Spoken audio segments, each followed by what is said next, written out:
Hello, my friends, and welcome back to another episode of the Somatic Hound Podcast. And today I'm really excited to talk to Karishma of Calm Canine Academy. Mm-hmm. It's a bit of a tongue twister. Yeah, just wanted to make sure I said that right, especially because we just met on Sunday for the first time over Zoom, and we had really just briefly connected on Instagram. I was very intrigued by your philosophy and approach to dogs, and specifically there was a post about fetch that we kind of connected on, and today we want to talk about biological fulfillment for your dog. And so I'll let you, Karishma, introduce yourself and your business. Yeah, thank you so much for having me. And yeah, it's been amazing to see your work and see so much of the things that we've developed at Calm Canine Academy reflected in your work as well in different parts of the world. Never met each other before, so it's always lovely when that happens. And yeah, excited to chat today. So my name is Karishma. I am head of training at Calm Canine Academy, which is a group of dog trainers who work like virtually 100% virtually, specializing in like complex cases of separation anxiety, reactivity, aggression, and like other often fear-based behavior concerns. And we really enjoy using the most modern, up-to-date, the most eclectically informed kind of techniques and bringing it all together, kind of like you do, Leah, with this idea of like somatic therapy for dogs, which is something I haven't seen that much in the kind of training landscape. So super excited to like bridge that gap between what we do and what you do today and chat about it. Yeah, so we kind of briefly talked on Sunday how we both really believe that nervous system regulation is kind of the foundation of our training, and this like bottom-up approach, much like somatic experiencing for humans, focuses on bodily sensations and what state the nervous system is in, and then moving through those different states from like freeze to fight or flight, and then finally back to social engagement. So the reason we connected, I think specifically I was, that fetch post piqued my interest is because I feel like fetch can be very dysregulating to certain dogs. And I've had that personal experience with my little pit bull, Eva, and I've found other activities to be kind of more regulating and more satisfying in a way that really fulfills the dog's biological need for exercise, the predatory sequence. And so if you want to get into some of the things you suggest as fetch alternatives. Yeah, let's do it. Let's riff a little bit. So if you haven't seen this post, it got a lot of traction online, I think, because we think of fetch as this thing that all dogs love, right? And I'm sure that you yourself said that you had this experience with your dog. I had this experience with my first dog, Hera, who's a poodle. And a very fearful poodle at that. So we'll talk about how that plays into it in a moment. But I thought, we need to offer predatory substitutes for our dogs, and play, chasing, retrieving. This is what dogs do, right? And so it can be really weird for me to now turn up and us to turn up and say, actually, maybe fetch isn't that fulfilling. And I love the words you used, fulfilling, and like satisfying was another one. Because the predatory sequence for most dogs is very fulfilling and satisfying in its entirety. And so for those who don't know much about predatory behaviors in dogs, it starts off usually with like tracking the prey, and then they chase and bite and maybe then rip it up and eat it or carry it around or do something with that prey after at the end. Fetch is kind of like the first half of the predatory sequence, but without the ending. So it's like listening to a song, but it stops halfway through. Really frustrating, not fulfilling, not satisfying. Yes, it is exciting, arousing in the way that the body is becoming activated, heart is beating, eyes are wide. But I wouldn't say that that's happiness. I wouldn't say that's fulfillment. And I wouldn't say that that's satisfaction. And so fetch, back to this dysregulation piece, is kind of like the first half without the ending. And you can imagine that doing a behavior over and over again without a satisfying conclusion can be addicting because you're Mhm. constantly trying to get to that end point, that satisfying conclusion, exhausting as well. And I think lots of people benefit from an exhausted dog afterwards. You know, they're like, that's great, I love that. But I think maybe just hearing about that predatory sequence and how it should be really finished, and how fetch is this just beginning part over and over again, that sort of helped me really understand why it might not be so helpful for the dogs. And we see it come out in their behavior. So I want to talk more about our dogs. Like, I think that's really interesting because, like, my dog Hera, when he would fetch repetitively, he hurt himself physically doing it, injured himself many times, and he would fetch and then he'd start limping immediately afterwards. Let's maybe start off. Can we talk about some of the like health stuff that we saw? Did you see any like physical stuff with your own pups or in your clients' pups? I'm just interested in like chatting about that. Oh, yeah, definitely. So the lameness, Mm-hmm. it's actually like all those quick movements and then stopping and turning and just Mm-hmm. doing that over and over and over again. I do think it creates repetitive movement injuries. Yeah, 100% agreed. Especially, we have this one ball that we called the crack ball. Sorry, not very couth, but we called it the crack ball. It was especially small and especially bouncy. And so it would bounce and then go really quickly in fast, unpredictable directions. And fetch often involves a lot of like from stop to start, flat out running, quick turns on their joints. And often this happens with no warm up. And it's Right. not normal for dogs to be motivated to push themselves to that extreme. However, when we it's not normal for animals necessarily, but when we mess with genetics and we create retrieving poodles, hunting dogs bred to be very interested in bringing back those game birds, or if we have pitties or muscly dogs, like we have another dog in our house who's a muscly dog, bred to very, very interested by that fast moving stimulus, really want that bite. That's very reinforcing for them. It can get to a very dangerous level. And so I've seen dogs break limbs and keep running. I've seen dogs, I know a dog who broke their spine and didn't stop playing fetch.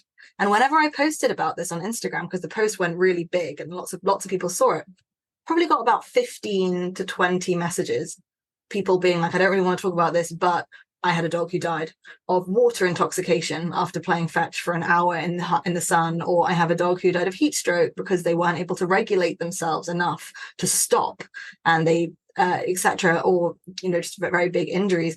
The health risks are bigger than we think, I think, for a game like this. And I think that when it comes to nervous system regulation, that in and of itself is going to dysregulate a nervous system. Pain is going to make a nervous system dysregulated, and that's going to lead to behavior problems. And I don't know about you, but I saw and still see a lot of behavior problems that are coupled with repetitive high impact fetch.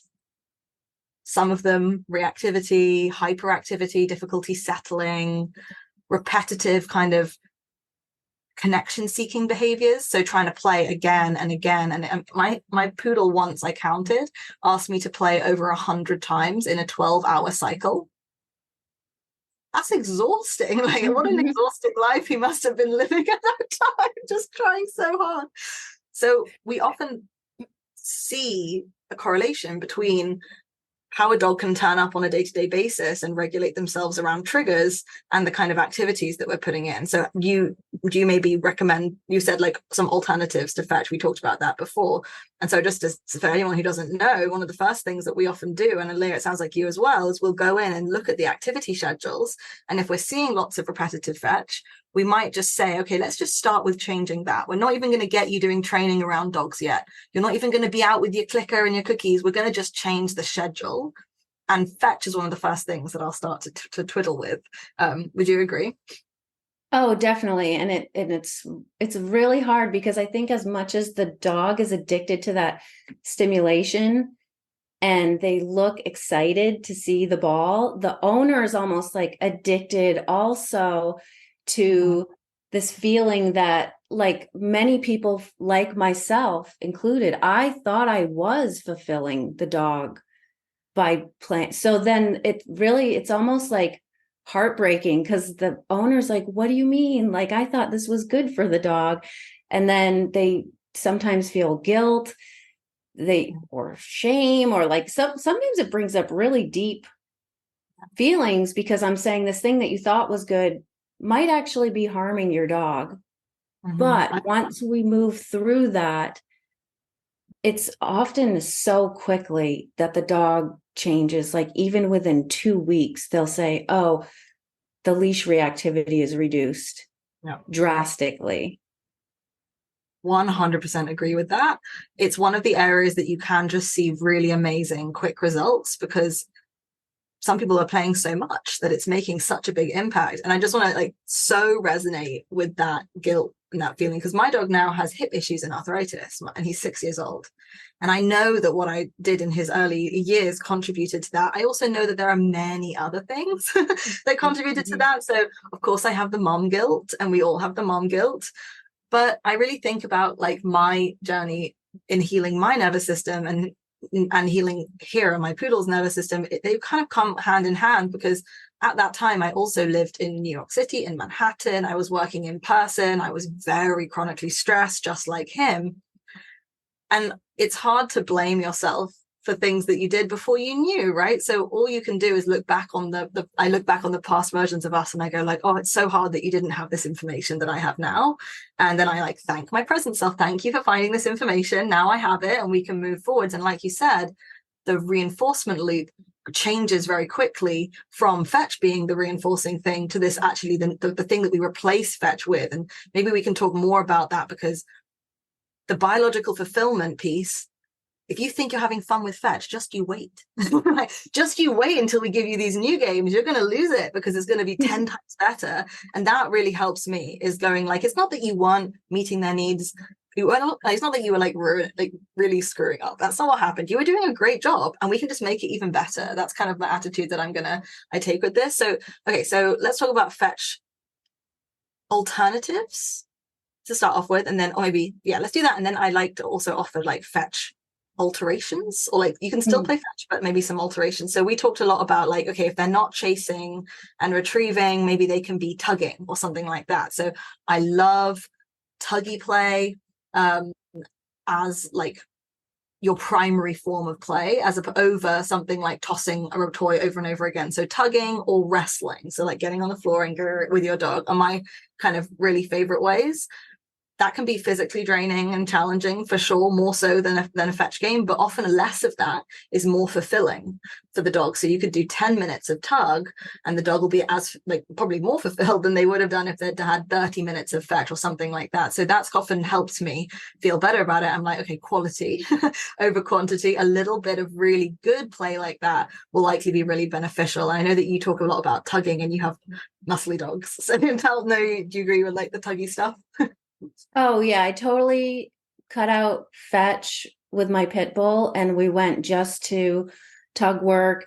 And I think we had talked a little bit about like, now she's almost 16. She's a little frail to be doing these types of activities, but I would hide the tug in the car. Like we don't play tug in the house. Some people do, which is fine. I just always have too many dogs to have like toys out, and like resource guarding dogs. And so like her special tug toy was always in the car. So we would start the walk with that like searching behavior. She would find the toy.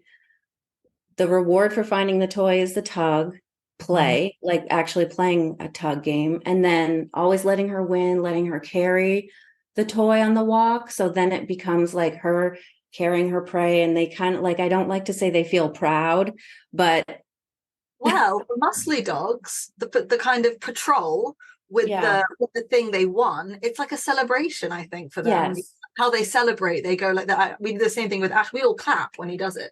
He runs around the garden holding his toy, and we go, very good, you won, excellent. Hurrah, hurrah, show us. I totally agree. You're letting her savor it, you're like, savor that win, show everyone in the neighborhood how strong you are. Yeah, and the trainer that I apprenticed with, he used to work with protection dogs. And so if you watch videos where like the protection dog is on a sleeve, and then they slip the sleeve and they kind of lunge the dog around and they're carrying it. So he calls that the bite and carry. So we do that with our pet dogs. They're not biting sleeves, and we're not training them for protection, but it's the same celebration of like, oh, you caught the prey, like you were successful, and it builds so much confidence. So I and it think finishes the sequence. There's an end. Yes. That's what we love about tug, or even I do the same thing with fetch, I guess. Maybe even play like 2 or 3 throws of a toy that I was tugging with, and then we finish the game and they get to carry it around and maybe chew on the toy a little bit. But you have to think about the arc of the predation sequence. If you're psyching them up with that chasing, like tracking, chasing side, how are we bringing them down? And so with your pity, you're saying you get to tug on it, wrestle with it, maybe then chew on it, patrol it around. We're kind of ending the story. And that's where the fulfillment comes in. The fulfillment, I feel like, comes in at the end of the sequence. And you can almost see their bodies soften when they get to kind of finish the sequence. They go like, oh, okay, that was pretty good. Ooh. And you can see them kind of like soften into that. And then you can just do it again, and maybe like 3 or 4 times, or however long is appropriate for your dog. So yeah, tugging, love tugging. And I don't mind a little bit of throwing. So I think this is actually really important to say. Like, it's not like we're like, never throw a toy ever. Like, I throw toys every day, every single day, but I throw toys. And if I'm going to get my dogs to run quickly and chase something on good surfaces that aren't too hard or too slippery, I throw toys not like crazy far. Like, they don't need to be in a big chucket like 50 feet away. It could just go a few feet to the left or the right. That's totally fine. And I'll do it 3 or 4 times, not 20 times. And that's it. So it's just about that balance, I think. You agree a little bit of throwing is totally fine. I think the flooring is quite important to me. I'm not gonna lie. I get really it like makes me feel like I feel the pain for them when they're running on slippery floors. I'm like, eek, ouch, that looks stressful. Yeah, I actually only do that type of work outdoors. But totally, like, if you have a dog that doesn't have huge toy drive, like, okay, my bully breed dogs just naturally want to bite the tug toy. A little shih tzu, this guy, not so into it, are you? No, you just like... Yeah. So for that type of dog, yes, I 100% would throw it and create some of that excitement around the toy. So dogs have different levels of drive, so you always have to make modifications for your specific dog. Even like, you might have a pit bull that just doesn't have huge toy drive. Then yeah, maybe you play a little keep away, or you attach it to a rope and drag it on the ground and make it more playful for them. And then one other thing I was just going to say is, like, I've actually had both my female pits will carry their toy all the way back to the house and into their crate. So it's really like they're taking the prey back to their den. And then if it's like dinner time, if you've timed it all right and they're hungry, then you can like put a bowl of food in their crate, and they actually like 100% complete that sequence of like chasing, biting, killing, carrying, and ingesting. Obsessed. I think I love like the different ways you can do that for the different breeds as well. So for Hero, my poodle, I do a lot of, he's stalking. I often will like move toys, and he has like a behavior where he just watches them and he gets almost like hypnotized. And then he might do a bit of chasing, and then I often will release from inside the toy a little bit of paper with a treat inside, and then he has to rip the paper up, dissect, pull it apart, consume the food. And it's amazing because if I offer him that, he almost always settles immediately afterwards. If I don't offer him that ending, he'll come back again and again, because we've only done the first. He's like, finish it. Finish it. Why are we not finishing it? Honey, sorry. So yeah, I love that. Like, how can you then, the eating behavior comes at the end of the predatory sequence, right? So the predatory sequence is one of the most like emotion or like physically arousing sequences. That reproductive sequence would be another one, right? Things that are really fundamental to survival. So when that is activated, the body, and I'm not a neuroscientist by any means, but I do know that the body gets flooded with hormones associated with alertness, readiness. And you can see that in the dog's bodies, their eyes, their ears, their musculature. Sometimes they even will get erections or red ears or red tongues as the blood pumps. How do we drain that at the end? We just lit them up. How do we have to bring them back down again at the end? And it's eating, it's dissecting, maybe even sniffing and eating would be really useful. So at its bare minimum, if you just play a few throws of fetch, scatter a bunch of food on the floor and repeat that. Even that could be a little bit better than the repetitive over and over again. So it's whether you want to go full, kind of orchestrate the full predatory sequence like we do, like, and dog nerves, or you just want to throw some like dinner around for them while you're playing with them so that they have that chance to slow and eat. There are different levels to this, but if you understand that you have to finish it, yes, and bring them back down, that in and of itself can be enough. And that's all about the nervous system. When I say bring it back down, we're talking about lower the heart rate, lower the stress in the muscles on the face, the ears return to a neutral position. Literally their heart rate should be going down. And if we had, I've always wanted a collar that has different lights depending on like arousal response, or some sort of, we could think about it like temperature and respiration rate, or temperature, heart rate and respiration rate or something. And then it would be red if the dog's like really feeling really intensely inside, and green if they're feeling at their baseline. I want that so bad. And I imagine it on my dog all the time. And I don't know if that really helps me because I'm very visual. But yeah, I think we should get somebody to develop that for us. That's a very smart person. Hey, if any of you are a very smart person, please come to us and we can make this thing. Wow, that's amazing. That would be so helpful to have this biofeedback tool on the dog. It would be a nervous system regulation translator, basically, so that the humans could really quickly pick up on the patterns, because some people just misread arousal that would be red on that imaginary color that we're creating as excitement. And I think it would be useful for us to be able to say that level of arousal is likely never helpful for that dog. Like, getting them up to that level might not be helpful, especially if you don't have the skills to bring them back down. So managing the nervous system is honestly more important to me than managing behavior. It's like a whole nother, I've added it to my behavior checklist when I'm doing training plans. It's not just about managing the behavior to make sure that the dog isn't lunging and barking or stealing things off the counter. It's also about managing the nervous system so that their heart rate stays at a healthy, steady level and doesn't spike randomly throughout the day, and that their, glands aren't randomly excreting high levels of cortisol out of nowhere. Those are the things that are really important. And it's part of that bottom-up approach. We're looking from the body up into the brain rather than from the brain down into the body.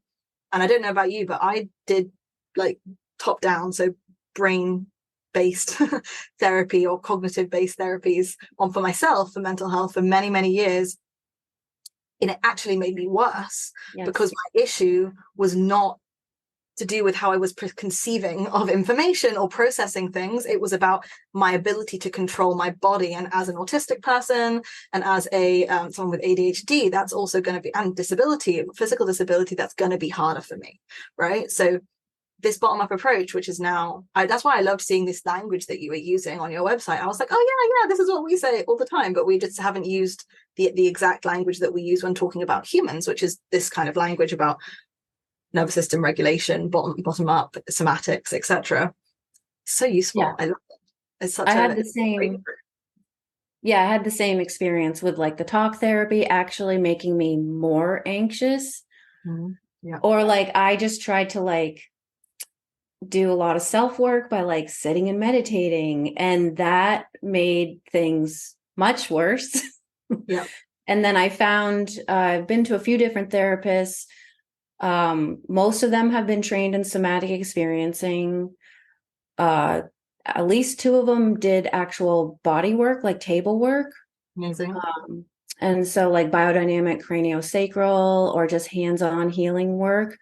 So if you can co-regulate with your therapist, if they're really skilled at that, that's actually for me was the best therapy. So I think we can think about that also with our dogs. And it's kind of making me wonder also, like, why do people get that excitement and arousal and overstimulation confused with like the dog being happy? Oh, this is my thesis. I thought a lot about this because it was the same for me. And it wasn't just for the dogs. I mistook my excitement and nervous system activation as happiness as well. And for me, as a human, let's not talk about dogs for a second, but as a human, it came down to being socialized where my nervous system was in a state of constant panic to a certain degree, or that was a normal state for my body to be in to keep it safe when I was younger. And so as I got older, it was just normal for me. And I didn't know how to recognize those signs on myself. And I think the same thing happens with a lot of our dogs. We get these dogs, we're often in quite intense environments, maybe urban environments, or maybe they're just quite intense dogs, like, for example, a certain breed or a dog that's had some trauma or something like that. We get desensitized almost to their own body language, and that's what it is. It's being desensitized to reading their body language. I saw it happen with my own dog, Hera. He's a poodle, and I would play fetch with him all the time in parks in Brooklyn when we lived in New York. And one day I shaved his face down for the first time. I shaved his face all the way down to the bottom. And then I was like, what the?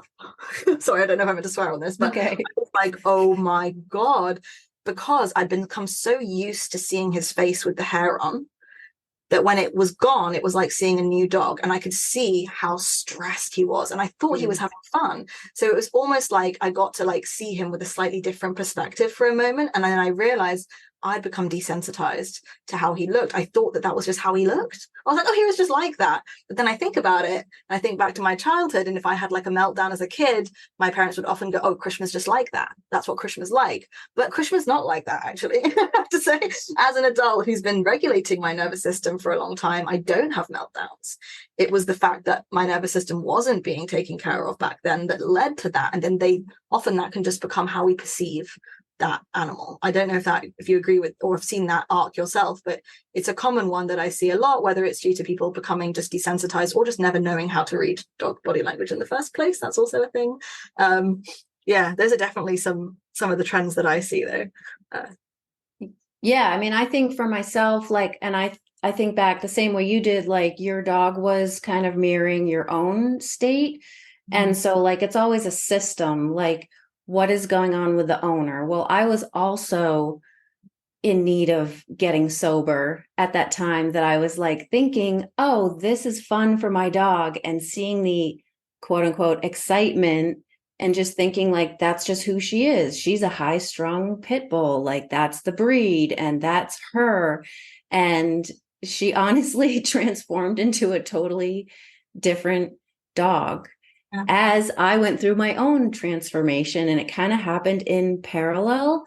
And then she ended up being like the happiest, sweetest, like, and this was a dog who fought at least 3 of my other dogs at different times. And her reactivity was just like off the charts. She had no impulse control.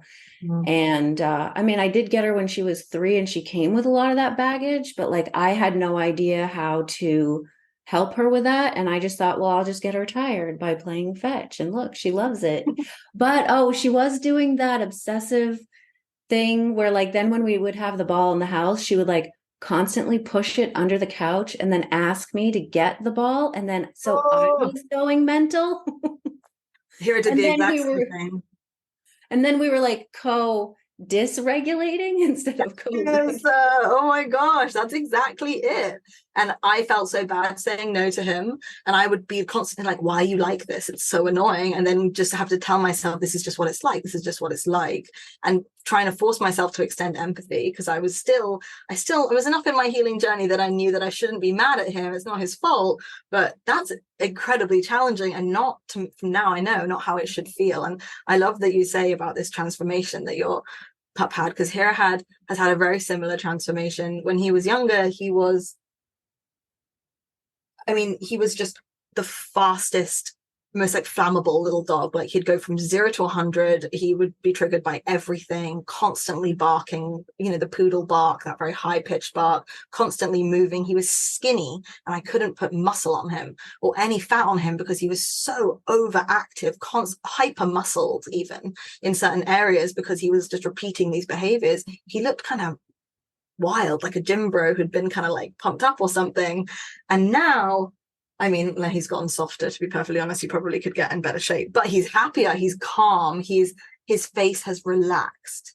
his face, his eyes used to be like kind of weird. He always looked stressed in every picture, and now he's like this. He's like, hey, what's up? And he's slower, he moves slower, but not because he's uncomfortable, just because he doesn't feel this consistent like propelling forwards that his nervous system seemed to have. That's what it seemed to feel. It looked like that anyway. And I'm always thinking not about his behavior, but just about how his muscles look. Do you look relaxed? What's your breathing like? Like, that's the stuff that I'm really looking at for him to keep him like that, because I know the behavior falls into place once that has come, when you got that nervous system approach. And for Hera, that looked like, similarly to your dog, aggression, issues with aggressive behavior going away very, very, in ways that I never thought possible. I thought my goal with Hera, because Hera has a lot of stranger fear, a lot of fear of dogs, my goal was like coexist with neutrality. That was my end goal. Never did I think that he'd have 20 friends, human friends now. And he is social. I have to tell him to stop going up to people. I'm like, no, come back. And he's like, well, they look nice. I'm like, who are you? Like, the change we can see is just phenomenal. And it's all because of this bottom-up approach, because I tried the top down and it made him worse. So it's just like me. It was not helpful.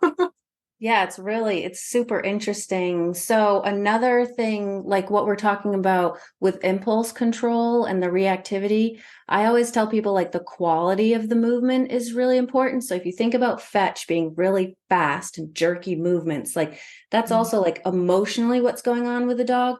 Their emotions are really fast and jerky. So another thing that I tell people is a great alternative, if they're willing to do it, is canine resistance training, which is that heavy work that we were talking about, where they wear a custom harness. So you do have to invest in a harness, and then they drag weight. So when I'm walking my dogs, instead of trying to tire them out with like 5 or 6 miles, we can do like 1 or 2 miles, but they're dragging chains. It looks a little weird. Like, not many people are familiar with it, but there are gym bros at my gym who drag chains. Okay. But I do know what you mean, insofar as like, so heavy work is what I often use to describe like work that involves, like you said, resistance of some sort, or especially like you're saying, slow movements with things. So there's a lot of dragging and pushing, essentially. For some dogs, especially breeds specifically, this can be really helpful. So we both have muscly dogs. We do a lot of like tug work on spring poles with him, which is also heavy work, but it's core and neck heavy work. And so 100% agree that this can be so helpful, because we don't want to not light them up. When I say about lighting up that arousal system, it's not that we don't want to let them get up. And this is what a lot of folks kind of criticize sometimes about this approach is they'll say, like, you know, these dogs are meant to be intense. You have to let them be intense. Totally agree. I totally agree. You should let them be intense. And whether it's you're teaching them retrieving games if they're a retriever, or scent work, or heavy work if they need to use their muscles, activating these sensory systems, the scent system, the system for like, you know, seeking with their eyes, or literally introspecting with their muscle into their musculature. This is what regulates the nervous system. It brings it down from chaotic, unpredictable to mindful, slow movement. Other things we do is heavy work as well, but it all kind of falls within, for me, this like body work category. So things like cavaletti poles, love cavaletti poles, which are essentially, like, if anyone doesn't know them, they're just like tiny little like mini horse jumps, I guess. And they're spaced about 1 dog's stride width apart. And so the dogs have to really pick up their feet when they're going over them like a little show pony. And so it can teach this, like, they rehearse this, essentially this very well postured stride like a little dressage horse, and it can be really useful. We do it with this little Shih Tzu. All the dogs, from the 90-pound dog we have in our house down to the 9-pound dog, do these cavaletti poles to teach them to get like really good raise and lift in their legs, rather than dragging their limbs if they have any weakness. So whatever your adjustment is, for me, whether it's adding weights, whether it's making them sniff, whether it's making them walk on things or over things, the goal is introspection. The goal is slow, mindful movement. And there are some dogs who you'll look at and go like, lol, as if. So my Staffy Ash, slow mindful movement. Lol, that's like the funniest thing I've ever heard. He literally is a bull in a china shop. And we've spent the first year and a half teaching him to walk really slowly and think about where his body goes. And you talked about balance beams that you had at your house. Similar, right? It's the same thing. It's just about getting them to think about where their body is. Like, can you tell everyone about the balance beams though? Because I think that's really cute. Yeah, I started out doing this because one of my clients was kind of jokingly said he had 4 dogs. They were all brothers. He had the mother. And so he wanted them to be circus dogs. So I started building all this equipment in my backyard and like teaching them to walk on a balance beam. And I was like, oh, I'm going to do this with my dogs. And I realized it was so good for their proprioception, for slowing them down, giving them a different kind of challenge. And it's also really interesting that you just brought up dressage, because one of our kind of core exercises is actually called collection, which is borrowed from dressage work. So it's exactly what you're talking about. The dog has to learn how to collect themselves over their center of gravity. So instead of always surging forward, they're getting themselves collected. So I totally agree. Also, like, I love to amp my dogs up and do really intense tug work. And I've even worked my dogs on a sleeve. And some people are like a little freaked out by that, but it's a wearable toy. It's really fun. It's really fun. So as much as you amp them up and let them express that intensity, that satisfies that need that they have for like biting and fighting and conflict. I'm kind of specifically talking about my pit bulls, but also like my boxer mix. But then you have to balance that with the collection work and the proprioception work. So they're not always just surging, biting, lunging. So you're balancing it. Like, we definitely do want them to express the bite and the fight, but we also have to teach them, like, we don't do that 100% of the time. 100%. And it's different for the different breeds that will have different needs. So Ash is similarly muscly. He wants the slam, the bite, the tug, the wrestle. That's the thing that gets him super pumped. And after we do that, I need to then go, okay, that was really fun. We had a really good time. Shall we just eat some cookies and watch TV before we have it? That's essentially it, right? You're not going to come out from like a kid's playground with your toddler and then be like, okay, bedtime. Like, you need to wind them down, and the dogs will need the same thing. But for Hero, the poodle, the biting and the rest and the conflict, he doesn't like that. What he wants to find it. He's like, everyone get the F out of my way. I'm finding it. And I'll find it for you. I will search for hours and I will bring it back to you and I will put it in your hand. Like, that for him gets him so psyched. But we always have to bring him down afterwards. And it's just so interesting how we can use all of these different tools for the different dogs for their different needs. And it's true when people say every dog is different and needs to be trained in a slightly different way or taught in a different way, but it's all under the same framework. It's all this idea of moderating, navigating, managing their nervous system, using the predatory sequence, the first half to pump them up, the second half to bring them down, essentially, or not quite that simply, but essentially like using that to bring it up and then calming that system down. You're teaching them to calm down. You're teaching them, the way that I see it for myself is that you're teaching them an internal cue, which is that when I feel myself get to the point where the collar's going orange and red, I should turn back around and calm myself down. So you're essentially teaching your dogs to do that nervous system U-turn themselves in time. So people often say like, oh, do I have to do this forever? Actually, kind of not forever necessarily. Like, you can reduce how much you need to help them come down over time because that skill is being strengthened. So people are always really confused when they come to me for like reactivity and I'm like, okay, we're going to play this game where we get them lit up and then we cool them down and it's going to be really great. And they're like, what? And I'm like, you don't get it. It's the same. It applies. But it's sometimes you have to go around the back to get the behavior change you need, and the nervous system is like the back door, I feel like, almost in the behavior change. Oh, totally. Yeah, because I think like people want to, like a dog who's barking because they're overstimulated. They want to put a bark collar, and like the bark is just the symptom.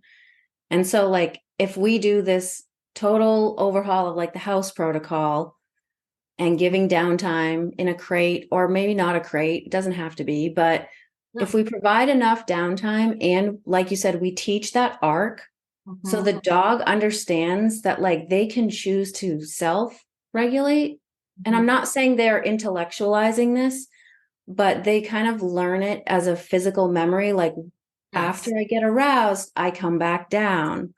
It feels good to regulate yourself. It is innately reinforcing. Of course, they are essentially learning that antecedent behavior consequence. When I feel stressed, if I sniff and walk around, or if I rip up this little piece of paper, I will feel better. The maladaptive pattern that lots of dogs learn is when I feel my nervous system get activated, I then essentially tense up into that feeling, which we've all been there, and I start hyperventilating, running around, jumping, doing things that further push that up. And it's the same for me. Like I did the same thing with myself and my own body. I empathize with it so much. I love starting to see them make those decisions themselves. Like I remember the first few times when Hira, I'd say all done after playing a game, and he would go and sniff around the room for him by himself, just like sniff some smells. Hira would never sniff if there were toys in the room before. He would be hyperventilating, staring at me. And then he just went and lay down.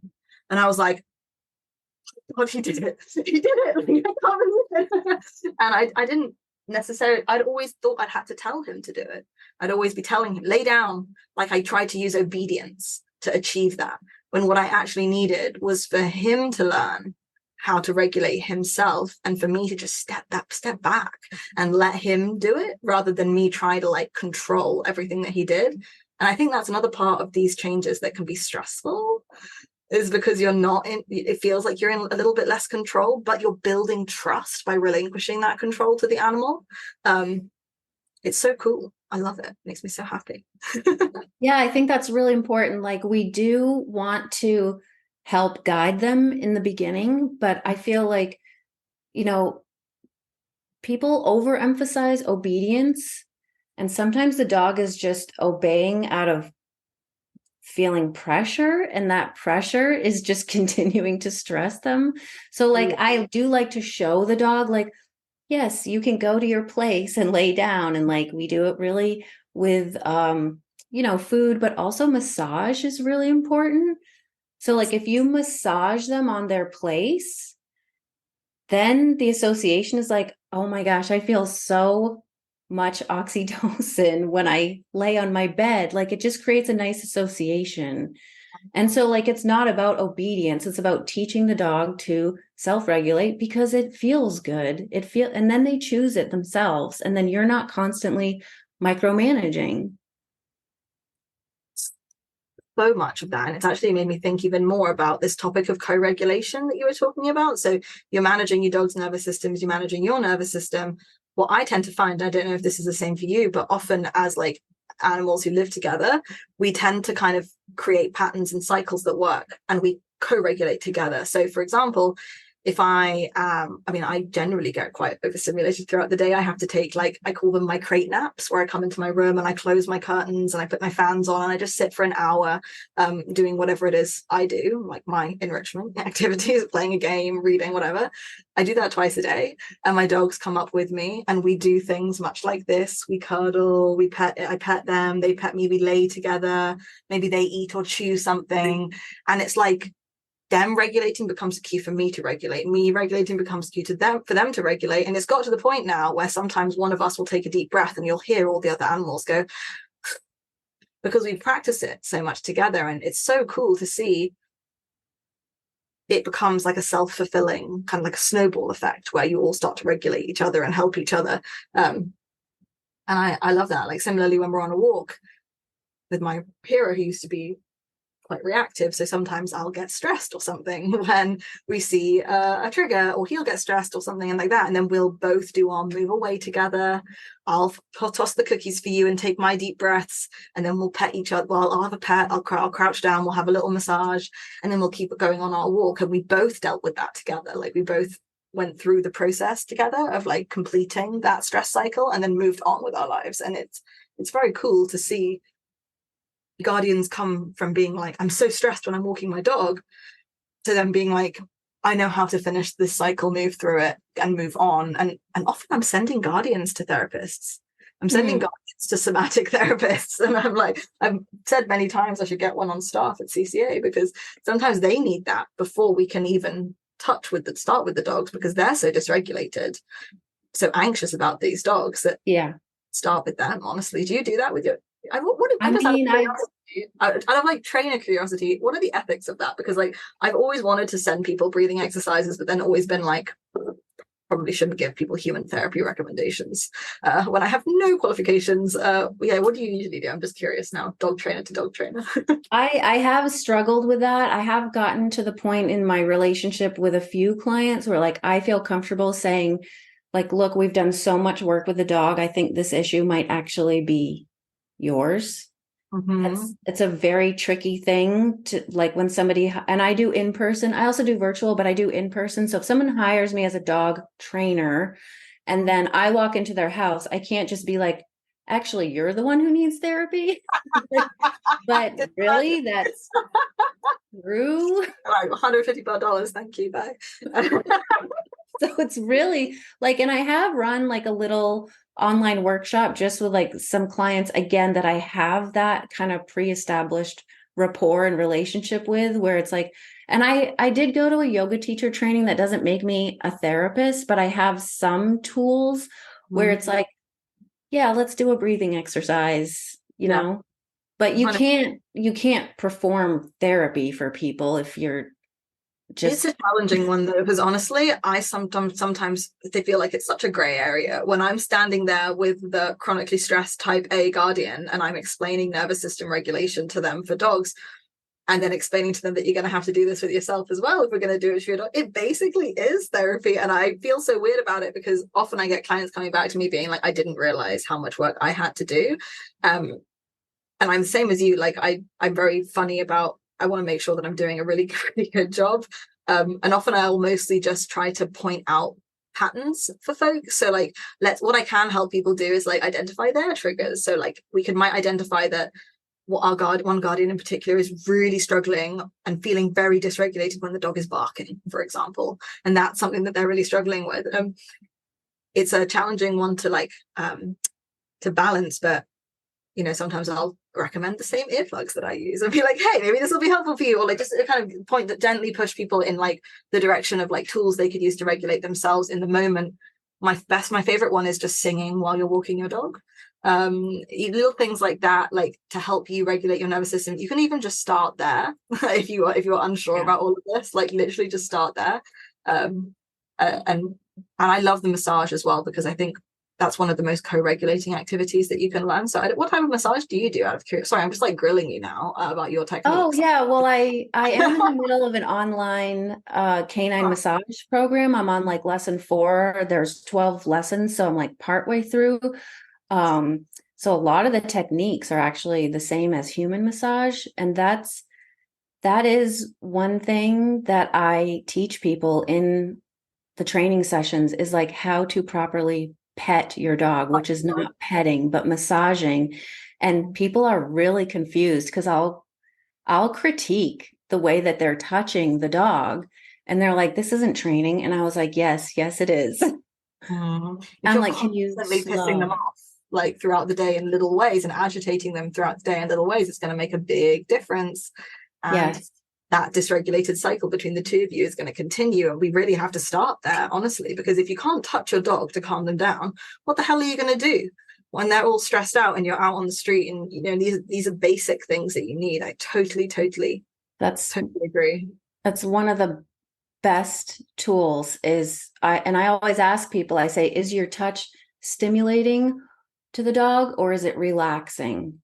Yeah. And so if I see the dog immediately tense up when their owner pets them, I'm like, oh my gosh, they're just stimulating the dog with the touch. You want like a really floppy one, like you want like a melty little, like you want one that really shows that like softness in their body, and for their body to soften into you over the course of the session. Yeah, I've done a few little courses, but nothing significant. And then T-touch, I use a lot of T-touch because a lot of the dogs that I work with do have musculoskeletal issues and spinal issues, or kind of inadvertently becoming disabled dog specialists, just because so many of the cases we take have comorbidities in like medical areas.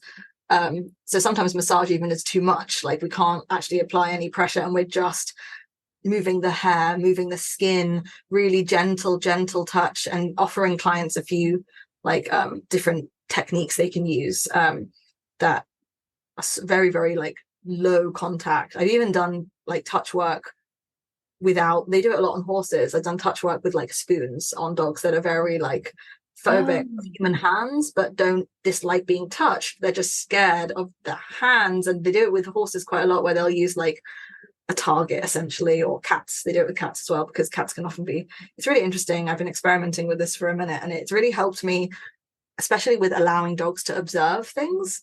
Just observe while I'm here, I've got you, we're touching, we're in our bodies, we're thinking about where our bodies are, somatics, and then we can watch that stressful thing from a distance, or that thing that you're unsure about, and gather information without going in our heads and getting lost in that anxiety.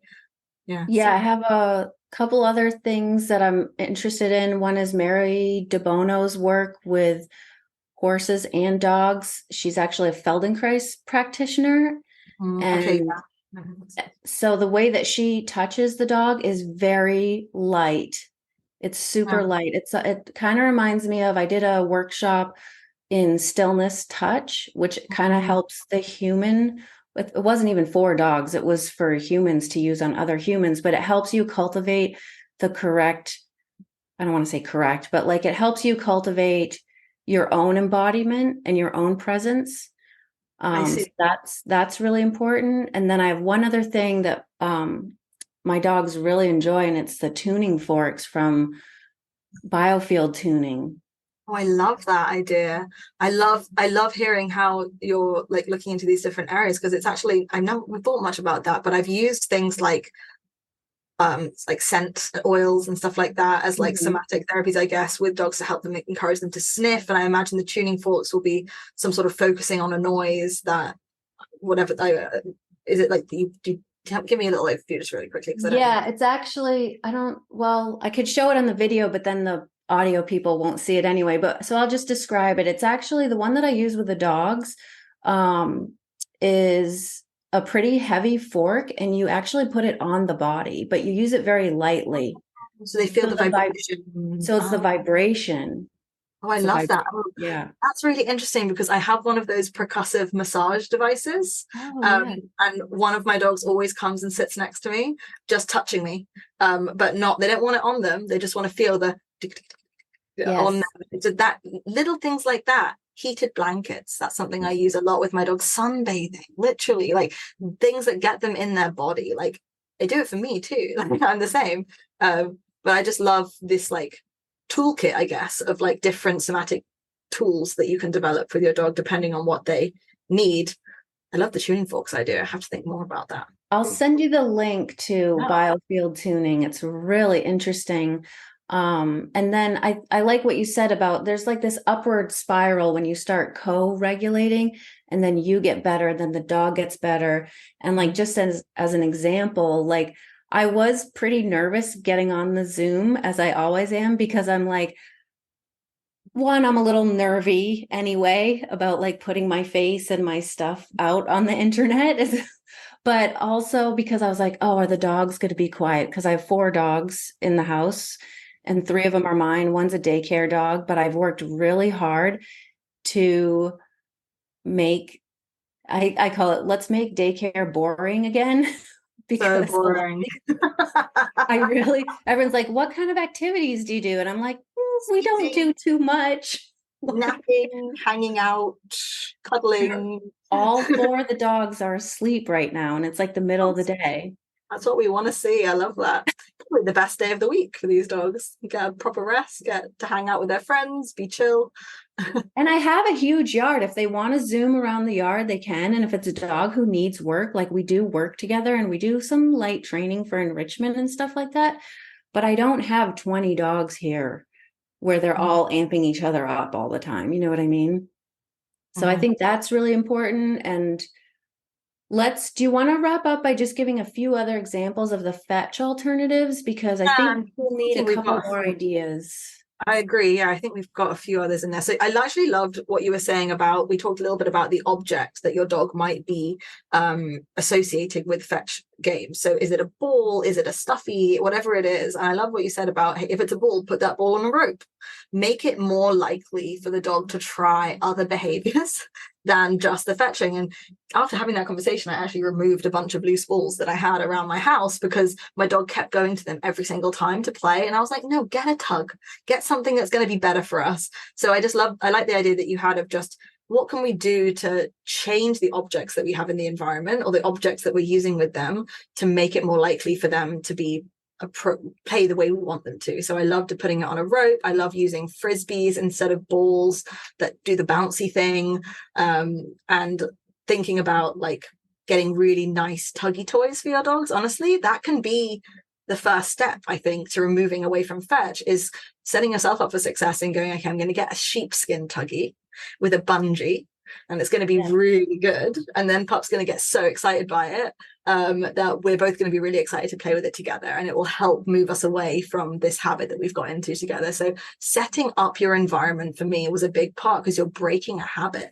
with your dogs. So move the toys around, get new ones, put the balls away, put them on ropes, keep the toys in the car, and only use them outside if your dog is struggling to rest because they're playing repetitively, trying to play with you in the house or something like that in a way that's not helpful for them. So yeah, first thing I think is thinking about those toys and those tools that you're using. Definitely a nice option. And also thinking about where you're playing these games. So simply moving from a bouncy ball to a ball on a string, and moving from the basketball court to the tall grassy bit in your local park, having cover, uneven like surfaces, not just like tarmac or like just mowed lawn, where if you throw a toy, the dog has to use their nose to find it. Even these small adjustments, we're moving from this like quite barren, desolate, repetitive first half of the sequence to utilizing a lot more variety, a lot more sniffing, a lot more mindful movement, moving through the long grass, proprioception as the grass touches their body. These little things make a really, really big difference. So I think that's a big thing. Some big things that I'd say is like, what are we using, and where are we doing the play, and how can we ground them and yourself just by nature of setting yourself up for success? You use that a lot, like you use like long grass and cover is what they call it, isn't it? Covered ground. Yeah, I'm actually really lucky where I am. I have a huge fenced yard with like privacy fencing, and there's trees and shade, and so, yeah, I'm the same. Like, I like to slowly give people modifications, because sometimes it's too harsh to just say, stop playing fetch. So like, if we put the toy on a rope and like, we still throw the toy, but when the dog comes back, we turn it into a little bit of tug. Yeah, exactly. And we just like slowly push the needle in the right direction. And also, I don't want people to feel like they always have to do this full arc of like, do you know what I mean? Like, if I'm having a very busy day and I just don't have the time, or I don't have the emotional energy to take my dog through all of those sequences, like, we just scatter feed. Well, that's what we were saying the other day, is like, we were talking about how I don't know about you, but I'm disabled, meaning that in the sense that I have a chronic pain condition. So when someone says to me, okay, so you can't play fetch anymore, but you just have to spend 20 minutes wrestling with your muscly Staffordshire Bull Terrier, I'm like, okay, wait a second. So having options that of a bit of a variety, you know, where you're still playing that game, but you're just doing a little bit of tug at the end, or you're still playing that game, but you're just throwing it into grass or into water, so they have to swim to get it. But at the minimum, my like favorite like disabled babe activity is just laying down on my couch, watching TV, having their bowl of food, and just essentially playing fetch with that treat, or those kibble, that treat, that whatever it is that you're eating, feeding your dog, just tossing one cookie after the other. The dog runs, they hunt it, they get it, they come back to you, you go, good job, have another one, and you throw that one too. Or like you're saying, just scattering a bunch of food across the yard. I do this for my staffy all the time because he's the fastest eater in the world and he will hurt himself if he doesn't slow down. So we scatter his food all around the yard. And actually the first thing he does when he comes out of his crate, which if you've met staffies, it's kind of like a ball out of a cannon, he just propels out of his crate straight into the yard, spends 15 minutes sniffing his food, and after he's done, he's like, oh, hey guys, what's up? I had a great time. So even simple like that can be really, really helpful for the dog, just throwing those cookies around for them to find, or scent work, hiding the food around the house for them to then sniff out. That's another one that I really like. Or just using your toys but just hiding them instead of throwing them. Yes. That's my favorite one. Searching games or retrieving games are some of my favorite alternatives, especially if you have a retrieving dog or a dog that is more likely to want to search for things. And there is actually, I'm going to send you, in case you want to like put it in the show notes or whatever, a webinar by a friend of mine who has a webinar all about how you can teach your usually retrieving dog, so retriever games that can replace fetch, but they're especially for the retrieving side. So I hear that you're developing your fulfillment tools for the musclier dogs, the pushing, the resistance, and then we have often these like retrievery hunting dogs who maybe want something slightly different, so you can train them to find something, bring it back to you, sit perfectly in front of you, offer you that thing into your hand. What dog do you have, right? And figure out what would be best for you and what will be best for them. I'll send you the webinar that they have where they teach this. It's really cute. But I just love this general idea that we're coming to, which is like, what do you and your dogs need? Let's find the tools from these like wide range of somatic tools that we have. And then slowly, like you said, push the needle. I don't want people to like immediately stop playing fetch with their dogs. If they've played fetch for 5 years every day, that could be a big shift. So you're totally right in just like pressing that point. Like we got to make sure it's a slow adjustment for everyone. Yeah, definitely send me that link. And then let's go over like, where can people find you on Instagram, the website?